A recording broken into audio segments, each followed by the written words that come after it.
फिर संविधान क्यों खतरे में है?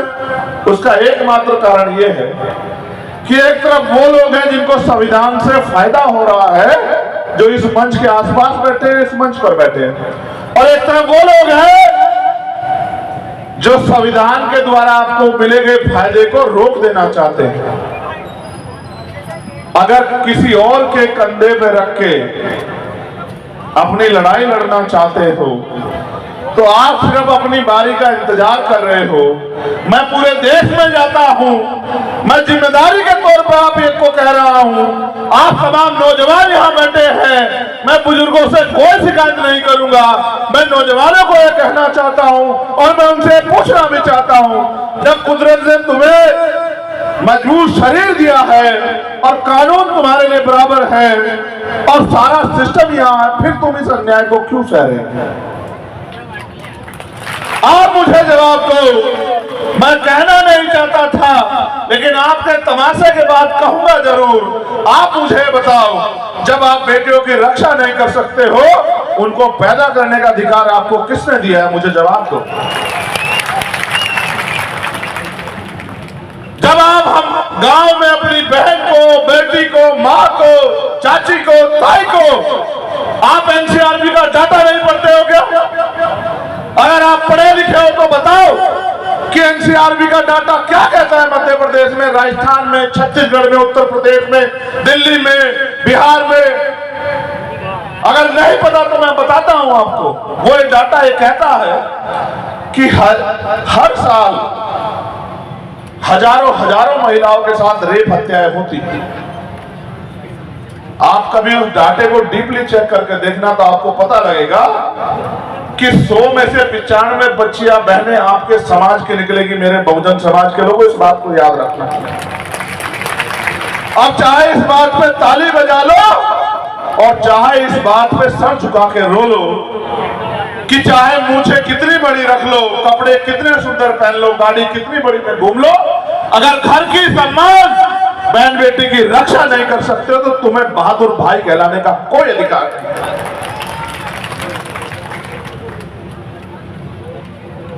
क्या हो गया तुम्हारे खून को? क्या हो गया? किसकी नजर लग गई बहादुरों को? एक वो समय था कि ये खाते गांव की धरती हम आदिवासियों के नाम से जानी जाती थी। एक वो समय था कि यहां हमारे वीर उनके शौर्य के आगे बड़े से बड़े जालिम घुटने टेक देते थे। आज एक ऐसा समय है कि हमारे 5-5 परिवार के लोगों को जमीन में गाड़ दिया जाता और हम रो भी नहीं पाते। क्या हो गया?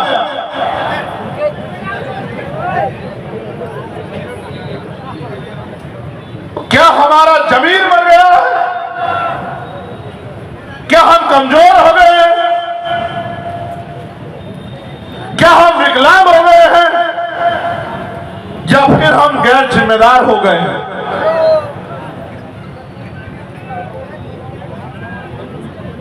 एक समय था जब भारत आजाद नहीं था, राजशाही होती थी। मध्य प्रदेश में बहुत राजे रजवाड़े रहे हैं, तलवारों के दम पे राज लिया जाता था, युद्ध होते थे, हजारों लोग मर जाते थे, जमीन रक्त रंजित हो जाती थी। आज बाबा साहब अम्बेडकर उनके साथियों के प्रयास से आज लोकतंत्र है। ना तलवार चलानी है, ना भाला उठाना, ना घोड़े पे बैठना है, ना रक्त बहेगा, ना कोई मुसीबत आएगी। बस आपको अपनी वोट का सही प्रयोग करना है, अंगूठे से आपकी लड़ाई जीती जाती है। जब आप तलवारों के दम पे नहीं हारे, जब तलवारों से युद्ध होते थे, भीमा कोरेगांव इसका उदाहरण है।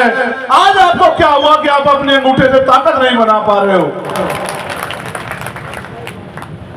कहीं ना कहीं मुझे ऐसा लगता है कि आपके समाज हित के आगे आपका व्यक्तिगत हित जो है, आपकी छोटी मोटी सुख सुविधाएं, थोड़े बहुत पैसे आपके समाज हित के आगे बड़े हो गए हैं। वरना वो समाज जो अपना इतिहास भूल गया है आज, जिसको सदियों अभी मोहन भागवत ने कहा? कब कहा? जब हमने कहा कि हम संविधान बचाओ यात्रा चला के भारतीय जनता पार्टी केंद्र की सरकार को और मध्य प्रदेश में भी भारतीय जनता पार्टी की सरकार को जमी दज करने का काम करेंगे, हम इनको सबक सिखाएंगे। तब संघ प्रमुख मोहन भागवत ने कहा कि 2000 साल तक हमने इनको जानवरों जैसा जीवन जीने के लिए मजबूर किया। अभी आरक्षण खत्म नहीं होना चाहिए, 200 साल आरक्षण रहना चाहिए। मैं ये कहना चाहता हूं, ये लोकतंत्र है, जिनका वोट होगा उनका राज होगा। वोट 85% बहुजन समाज के लोगों के पास है। वो कौन होते हैं आरक्षण देने वाले? हम हैं।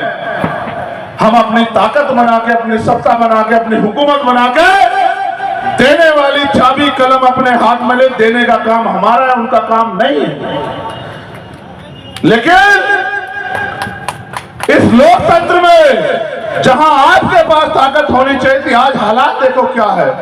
अगर कोई बौद्ध धर्म को मानने वाला भंते जी यहां बैठे हैं, बुद्ध विहार में प्रार्थना कर रहा हो तो कोई आके बुद्ध विहार पे हमला कर देता। बुद्ध वंदना करा रहा हो तुम, भगवान बुद्ध की तस्वीरों को उठा के फेंक देते हैं, मुकदमे दर्ज हो जाते हैं। अगर कोई इस्लाम को मानने वाला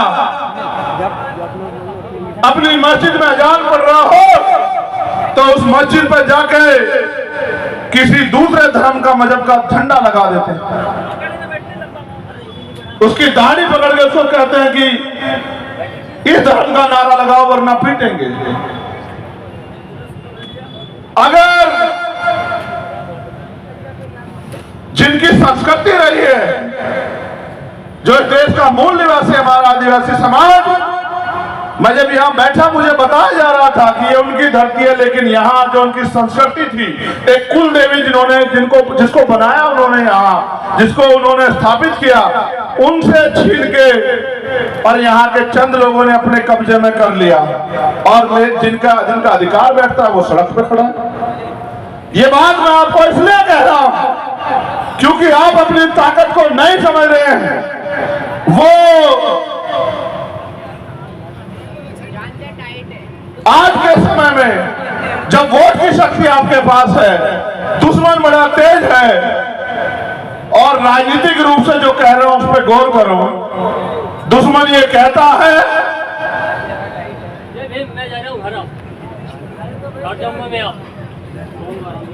कि राजनीति बुरी चीज है, राजनीति करनी नहीं चाहिए। और आप ये देखो, जो दुश्मन ये कह रहा है, सबसे ज्यादा MP MLA उसने अपने बना रखे, सारी सरकारों में वो बैठा हुआ है, और आपको कह रहा है राजनीति मत करो। मैं आपको ये कहना चाहता हूं, आज की राजनीति व्यापार बन गई है। नौजवान इस बात को गांठ बांध ले। जो नौजवान 5 साल से यहाँ चाहे जेल के रूप में, OBC महासभा के रूप में या भीम आर्मी के रूप में मेहनत कर रहा है, मैं उस हर एक नौजवान को कह रहा हूं वो गांठ बांध ले। आज की भारत की राजनीति नहीं है, व्यापार है। कैसे व्यापार है जान लो कि चंद पैसे वो चुनाव से पहले खर्च करेगा, चुनाव में शराब और पैसा बांटेगा। जैसे बिजनेसमैन किसी रोजगार को करने के लिए कुछ पैसा इन्वेस्ट करता है और चुनाव के बाद जब वो जीत जाता है फिर उस पैसे से पैसा कमाना शुरू करता है, ऐसे आज की राजनीति भारत की हो गई है। कोई गरीब का बेटा आगे नहीं बढ़ सकता है। पैसे वाले लोग राजनीति कर रहे हैं, गरीब लोग बैठ के तमाशा देख रहे हैं। जिन्होंने 75 साल में आपके कच्चे मकानों को ये नहीं सोचा पक्के हो जाए, वो आपका भला कर सकते हैं क्या? जिन्होंने 75 साल में आपके भूखे पेट को नहीं देखा, जिन्होंने 75 साल में हमारी बहनों की लुटती अस्मतों को नहीं देखा, हमारे खून के आंसुओं को नहीं देखा, हमारे साथ होते अन्याय को नहीं देखा, हमारी खिंचती खाल को नहीं देखा, हम पे चलने वाली गोलियों लाठों को नहीं देखा, वो आज आपका भला कर देंगे क्या? मेरे सम्मानित साथियों, दुश्मन अगर मुफ्त में कुछ देता है तो आपके भले के लिए नहीं देता है। दुश्मन अगर मुफ्त में कुछ भी देगा तो आपसे कुछ ना कुछ लेने के लिए देगा। आज चुनाव करीब आ गया है, सरकार बड़ी बड़ी घोषणाएं कर रही है। मैं पूछना चाहता हूं हमारे मामा मुख्यमंत्री जी को कि पिछले 4.5 साल से आप कहां थे? पिछले 4.5 साल में जो अन्याय हुआ है मध्य प्रदेश में, उसका जवाब कौन देगा? सागर में जो अन्याय हुआ, नेमावर में जो अन्याय हुआ, खातेगांव में जो अन्याय हुआ, इंदौर में जो अन्याय हुआ, छतरपुर में जो अन्याय हुआ, उसका जवाब कौन देगा? 4.5 साल आप ही तो मुख्यमंत्री रहे। इससे पहले भी आपकी सरकार रही, बीच में आपने धोखे से सरकार बनाई। इसका जवाब कौन देगा मुख्यमंत्री जी? आज आप घोषणाएं कर रहे हो, मैं बस इस बात पे जोर डालना चाहता हूं। कल जब मैं आ रहा था तो शायद एक प्लेन में मेरे साथ एक पटेल समुदाय का एक छोटा भाई मुझे पहचान के चला आया। उसने मुझे बताया कि यहाँ ओम पटेल नाम के एक व्यक्ति को, उसको जबरन कुछ पिला के उसकी हत्या हुई, लेकिन कोई कार्रवाई नहीं हुई। उसने मुझसे कहा भैया ये मुद्दा आप उठाना, क्योंकि जब आप मुद्दा उठाते हो तो शासन प्रशासन की आंखें खुलती है। वो परिवार उम्मीद लगाए बैठा है उनको न्याय मिलेगा। सम्मानित साथियों, उस बच्चे से, उस भाई से जो मैंने सुना वो मैं आपसे कहना चाहता हूं। वो ये कह रहा था मुझसे कि एक लंबे समय से मध्य प्रदेश के लोग अन्याय अत्याचार सह रहे हैं और कभी किसी को उनके वादों में फंस के वो धोखा खाते रहते हैं। अगर आजाद समाज पार्टी यहां मजबूती से चुनाव लड़े तो यहां की जनता आपके संघर्ष और आपके साथियों के संघर्ष के साथ खड़ी हो सकती है। उसके अंदर इतना हौसला है कि वो आपके साथ मिलकर लड़ाई को मजबूत कर सकती है। मैं तो लोगों की बात सुनता रहता हूं। सम्मानित साथियों, मैं आपको ये बताना चाहता हूं, आपको शायद जानकारी ना हो भी तो और पक्की कर लो। ये इसलिए बताना जरूरी है कि आपको समझ आए। सरकार के पास बजट होता है। बजट समझते हो नहीं समझते? बजट को, वो बजट आता कहां से? जब उसने कल मुझे बात कही तो उसने ये भी कहा कि मुख्यमंत्री जी ने योजना चलाई। मैंने उसे कहा कि अब सुनो, पढ़े लिखे हो? बोले हाँ। तो मैंने कहा फिर अब जान भी लो कि मुख्यमंत्री जी के पास जो बजट है जो दे रहे हैं वो बजट आता कहां से? तो उन्होंने कहा, पूछा भैया कहां से आता है? मैंने कहा आम जनता जो टैक्स देती है वो टैक्स का पैसा जिस कोष में जमा होता है, सरकार के खाते में जमा होता है, उसी का बजट बनता है। उसके साथ जो प्राकृतिक रिसोर्स हैं उनसे जो टैक्स आता है उससे बजट बनता है। यानी कि मैंने उसको साधारण भाषा में उससे पूछ के समझाया कि सामान खरीदते हो, वो कहीं होगा भी तो मुझे सुनेगा। उसने कहा मैं 1 लाख रुपए हर महीने का सामान खरीदता हूं। मैंने कहा 28% जीएसटी है, तुम 1 लाख रुपए का सामान खरीदते हो, 28,000 रुपए सरकार को देते हो, सरकार तुम्हें कितना फायदा देती है? उसने कहा मुश्किल से 1,000-2,000 रुपए का। तो मैंने कहा सरकार का पैसा तुम्हारी तरफ है या तुम्हारा पैसा सरकार की तरफ है? तो कह रहा ऐसे तो मेरा बहुत सारा पैसा सरकार की तरफ जा रहा है। तो मैंने उसे यही समझाया मेरे भाई कि माचिस की सीख से लेके और बाल काले करने वाले कलर से लेके चश्मा, चप्पल, जूते, हर एक चीज पे टैक्स है। यहाँ तक कि जो झंडा आपने बनाया उस पर भी टैक्स है, ये टेंट आपने खरीदा इस पे भी टैक्स है, जो किराया आप देते उस पे भी टैक्स है, जो गैस आप खरीदते उस पे भी टैक्स है, पेट्रोल डीजल सब पे टैक्स है। और तो और आज तो ऐसी सरकार केंद्र में बैठी है जिसने दूध पे, दही पे भी टैक्स लगा दिया, खाने के पीने के सामानों पे भी टैक्स लगा दिया। मैंने उसको और गंभीरता समझाया। मैंने कहा छोड़ो, तुम तो बड़े हो नौजवान, अगर कल किसी बच्चे ने जन्म लिया उसके लिए जो दवाई आएगी उस पर टैक्स, उसके लिए जो डायपर आएगा उस पर टैक्स है, उसके लिए दूध आएगा उस पर टैक्स है, उसके लिए कुछ भी आएगा कोई कपड़ा सब पे टैक्स है। यानी कि जो भारत में पैदा हो गया वो हर एक व्यक्ति टैक्स दे रहा है। लेकिन क्या जब तक वो अपने पैरों पर ना खड़ा हो जाए सरकार उसे कुछ दे रही है? तो कह रहा बहुत नहीं को बहुत कुछ दे नहीं रही है। तो मैंने उसको समझाया कि जनता के पैसे को जनता को वापस लौटाना यही सरकार सरकार का काम है। लेकिन सरकार इस तरह का दिखावा करती है कि हम 1500 रुपए लाडली बहन योजना के दे रहे हैं। मुख्यमंत्री कितने पैसे दे रहे हैं लाडली बहन योजना के? कितने? हमसे सुनो। मध्य प्रदेश के हर एक व्यक्ति को 5000 रुपए प्रति व्यक्ति महीना हम लोग देने का काम करेंगे। ये मेरा आपसे वादा है। और आप ये भी जान लो, आपको ये पता है नहीं पता है कि मैं कोई भी बात झूठ नहीं कहता हूं? पता है नहीं पता है? मुझे ये भी पता है पैसा कहां से आएगा और पैसा कैसे आपकी जेब में जाएगा।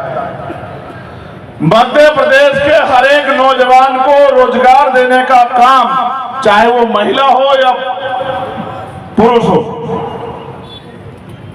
हम लोग करेंगे। ये मेरा आपसे वादा है। जो भूमि विहीन है उनको भूमि देने का काम, जिसके पास कच्चा मकान है उसको पक्का मकान देने का काम, आशा आंगनवाड़ी कार्यकर्ताओं को अन्य सरकारी कर्मचारियों के बराबर वेतन देने का काम, सफाई कर्मचारियों को परमानेंट करने का काम, प्रमोशन में रिजर्वेशन एससी एसटी ओबीसी के अधिकारी कर्मचारियों को देने का काम, जितना बैकलॉग मध्य प्रदेश में है पहले महीने में सारा बैकलॉग भर्ती करने का काम, महिलाओं को सुरक्षा का माहौल, सशक्तिकरण का अवसर, सबके लिए अच्छी पढ़ाई और अच्छा इलाज देने का काम हम लोग करेंगे। आप बताओ इसके अलावा आपको क्या चाहिए? मैंने आपको 12 फरवरी को भोपाल में भी कहा था नहीं कहा था कि अपनी समस्याओं का घोषणा पत्र बना के दे दो मुझे, और ये मांग पत्र बना के दे दो, मैं इसको घोषणा पत्र बना दूंगा। मैं पढ़ा लिखा वकील आदमी हूं, मैं आपके दर्द को दर्द समझता हूं क्योंकि आपका खून हूं, और मैं जानता हूं कि जब तक आपकी जेब में पैसे नहीं आएंगे, सोचो एक घर में 4 आदमी है, उसको 20,000 रुपए महीना मिलेगा, क्या वो किसी के आगे हाथ फैलाएगा? बताओ, जवाब दो। अब मैं आपसे जो कह रहा हूं वो इस बात पे गौर करना, भारत का संविधान भारत के हर एक व्यक्ति को रोटी, कपड़ा, मकान की गारंटी देता है। लेकिन आप ये नोटिस करना, कितने लोग धार्मिक स्थलों के बाहर ऐसे हाथ फैलाए बैठे रहते हैं कोई उनको रोटी दे दे। कितने ऐसे लोग होंगे मध्य प्रदेश में जो भूखे पेट सोते होंगे। ये राजनीतिक लोग हमेशा से आपकी मजबूरियों का फायदा उठाते रहे। इनको ये लगता है कि अगर जनता की जेब में पैसा होगा तो वो आपके धोखे में, आपके झूठ में नहीं आएंगे। क्या मैं नहीं जानता हमारे लोगों के हाल? अगर शादी करानी हो बेटी की तो उधार लेंगे पैसे, अपने बच्चे को अच्छी जगह पढ़ाना हो तो जमीन गिरवी रख के लोन लेंगे और पूरी जिंदगी उस लोन को उतारते रहेंगे। मैं आपसे कहता हूं, हर आर्थिक रूप से कमजोर वर्ग की हर एक बेटी को जब उसकी शादी होगी 1 लाख रुपए का अनुदान सरकार देने का काम करेगी, अगर आप लोग हमें अवसर दो। भाई अगर आपका पैसा आपके ऊपर लगा दिया तो क्या बदला, क्या नुकसान हुआ? वही पैसा जो नेता अपनी जेब में घुसा ले रहे हैं, एक एक नेता विधायक बनने के बाद 5-5 हजार करोड़ का मालिक हो जा रहा है, वो पैसा अगर जनता को वापस कर दिया तो क्या नुकसान होगा? नुकसान ये होगा, अमीरों की तिजोरियों पे ताले लग जाएंगे और गरीब के पेट जो है वो भूखे नहीं रहेंगे। बस इतना बदलाव होगा। कोई किसी के साथ जुल्म जात के अन्याय नहीं कर पाएगा। अगर कोई किसी गरीब को, कमजोर को, दलित, पिछड़े, आदिवासी को या किसी भी समाज की बहन के साथ अन्याय करेगा, उस हर एक अपराधी पे रासू का लगा के उसको जेल भेजने का काम और 3 महीने के अंदर उसको सजा दिलाने का काम हम लोग करेंगे। अगर किसी दलित आदिवासी की हत्या कोई कर देता, अभी 8.5 लाख रुपए मिलते हैं, 8,25,000 रुपए मुआवजे के तौर पे SC/ST एक्ट के तहत। हम लोग कानून बना के 30 लाख रुपए प्रति व्यक्ति को देने का काम करेंगे, और जिस परिवार के साथ उसके परिवार से कमाने वाला व्यक्ति चला जाएगा उसको एक सरकारी नौकरी देने का काम करेंगे। आप मुझे बताओ क्या नामुमकिन है इनमें से? कोई भी व्यक्ति, जितने लोग हजारों हजारों ना बैठे, एक आदमी खड़ा होकर बताओ कि ये नामुमकिन है, और ना करके दिखाया तब आप मुझे बताना। लेकिन मैं आपसे कहना चाहता हूं, कब तक उनके चक्रों में पड़े रहोगे? अगर वो आपका भला करना चाहते तो 75 साल में आपकी जिंदगी नहीं बदलती क्या? भोपाल से आते हुए किशन लाल बागरी एक्सीडेंट में मेरा भाई चला गया। मैं जब उसके घर गया, उसका मकान देखा, कच्चा था, मेरा सर उसके दरवाजे में अड़ रहा था। ये बात मैं आपको इसलिए कह रहा हूं मेरे लोगों कि 75 साल में सरकार को तमाम सरकारें बदली, किशन लाल बागरी का कच्चा मकान नहीं दिखाई। क्या तो दिखाई नहीं दिया, या सरकार ने उसकी तरफ आंख ही नहीं की, या फिर सरकार ने सोचा ही नहीं कि भाई इसको भी पक्के मकान की जरूरत है, बारिश आएगी इसको भी तकलीफ होगी, कीड़ा काटा कोई इसके घर में भी नुकसान पहुंचा सकता है। इसलिए मैं आपको कहना चाहता हूं, मैंने तो ये भी कहा, अगर हमारे आदिवासी साथी तैयार हो जाए तो पहला मुख्यमंत्री मध्य प्रदेश में आदिवासी समाज का हम लोग बनाने का काम करेंगे। मैंने यही भी कहा। लेकिन अब आप ये सोचो, हमारे आदिवासी भाई कहते हैं कि भाई अनुसूची 5 का वो लागू नहीं हो रही है, हमारे जल जंगल जमीन पे हकमारी हो रही है। भाई जब राज आपका नहीं होगा तो हकमारी तो होगी। मैं तो आपसे कह रहा हूं आगे बढ़ो। जब आप ये सोचो कि जब आदिवासी समाज का मुख्यमंत्री होगा तो क्या किसी आदिवासी परिवार की जमीन को छीन लेगा? आप मुझे बताओ पूरी जिम्मेदारी। तो ये तो आपको तय करना है कि 4.5 साल रोना है या 6 महीने संघर्ष करके अपनी ताकत बनानी है, या उन नेताओं का फिर से भरोसा करके उनके पीछे पीछे खड़े रहना है। ये तो आपको तय करना है।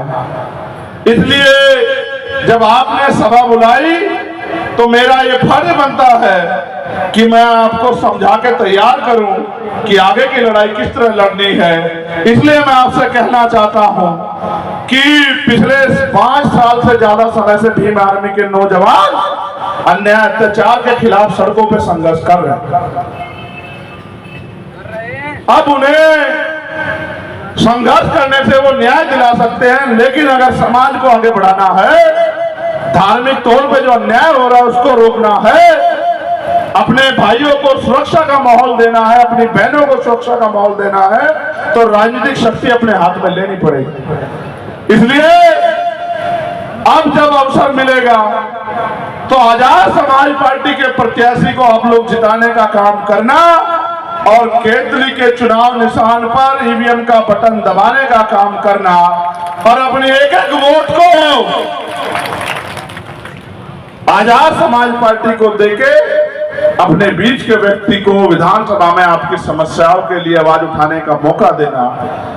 एक समस्या यहां मेरे सामने किसने भेजी है, ये गांव है बमन गांव, जहां शासकीय ट्यूबवेल से पानी पीने भरने देने के संबंध में एक घटना है।